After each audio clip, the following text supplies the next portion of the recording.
اے شیعہ حضرات چاچا جی ابو بکر عمر عثمان کو خلیفہ نہیں منے دے تے اہل تشیع اپنا اہل سنت منے دے ان تے یک مسلمان وہ وجہ یہ ہے کہ شیعہ دا نظریہ یہ ہے کہ بعد رسول دے جرا پاک رسول اللہ خلیفہ بننے میں تو شیعہ دا نظریہ پہ مطلب ہے سینا صحیح میں یہ نہیں کو کہیں تو میں اپنی رائے تھپے نا صحیح اور کہ اپنی مرضی ہے مذہب ہے میں بکھیڑے سے نہیں بولا صحیح میں بھی سنا شیعہ دا نظریہ یہ ہے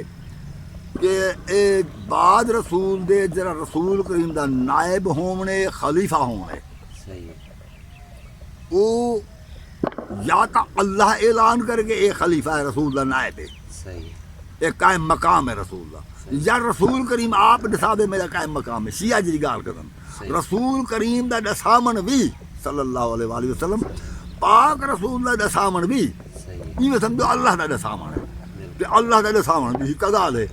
یعنی شیعہ حضرات دا عقیدہ ہے کہ خلیفہ من جانب رسول اللہ وہ ہو سکتے جرا من جانب اللہ ہو گئے صحیح اور اہل سنت دا خیال ہے کہ جرا حکومت تے آوے جے بعد رسول اللہ خلیفہ ہے اور ہوں میں یہ چیز تو حیران ہاں کہ ایک چار خلیفے جو پہلے ہیں انہیں کو خلفائے راشدین یعنی انہیں دا حکم مننا فرض سمجھن وہ خلفائے راشدین ہیں باقی خلیفے جلے بعد چاہیں وہ بھی راشد نہیں صحیح جبکہ اللہ تعالیٰ دے من کافر بعد اس سورۃ نور دے وچ آیت ہے من کافر بعد ذالک فاولئک هم الفاسقون جائے نہ منیا انہاں اچھا یا انکار کیتا وہ لوگ فاسق ہیں وہ اللہ تو سارے خلفاء دا ہے نا کہ جن کو میں خلیفہ بنتا ان کا انکار جرا کرے تھی وہ فاسق ہے تو اس کا مطلب انہیں چوک راشد کیوں بنایا بڑی سمجھ نہیں آتی آیت نمبر 55 سورۃ نور ہے سپارہ 18 ہے آیت نمبر 55 آیت ہے کہ یعبدون لا یشرکون بی شیئا اے حسن میرے فرما بردار اے میں کہیں صورت خلفاء میں نہ شرک نہ کرسن من کافر بعد ذالک یعنی اللہ تعالیٰ ضمانت نہ دے کہ میں ضمانت دینا کہ جن کو میں خلیفہ بناتا ہوں میری فرما بردار ہوں کہیں صورت میرے نال شرک نہ کرے سن من کافر بعد ذالک میری اس ضمانت کے بعد جائیں ان کا انکار کیتا تو جائیں انکار کیتا تو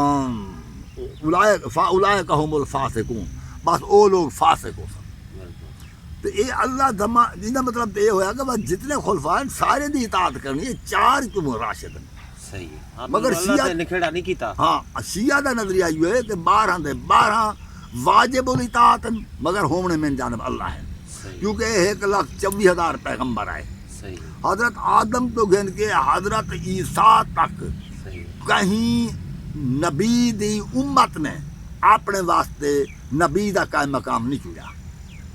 اللہ بنائے یا نبی بنائے کوئی ان دی مثال اللہ سے قرآن دیتی ہے ہاں مثال ہے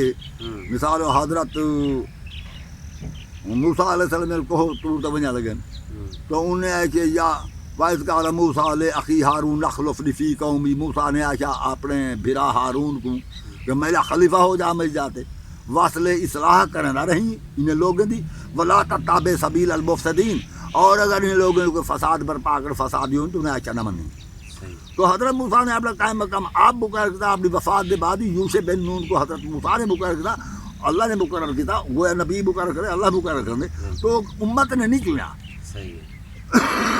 شیعہ آدھر کے بھی اتنا امت کیوں چون کے دے تا قانون کیوں تبدیل ہے یہ شیعہ دا نظریہ ہے وہ اہل سنت دا نظریہ میں تو دعا نظریہ رکھ لی تمہارے سامنے انہوں تو سا جانا تو اللہ کام جانا ہے وہ اہل سنت آدھن بے حضرت ابو بکر چونکہ بعد رسول دے تو صحابہ نے کوئی چون کی دے تو یہ واسطے پہلا خلیفہ ہے شیعہ حضرات آدھن صحابہ نہیں چوننا اللہ نے چوننے رسول نے چوننے رسول مقرر کرنے میں تو دعائیں دا نظریہ راستے اچھا شیعہ دا نظریہ وہ اہل سنت دا نظریہ ہے میں تو دعائیں دا نظریہ راستے ہاں تمہاری مرضی ہے جی میں تسلیم کرو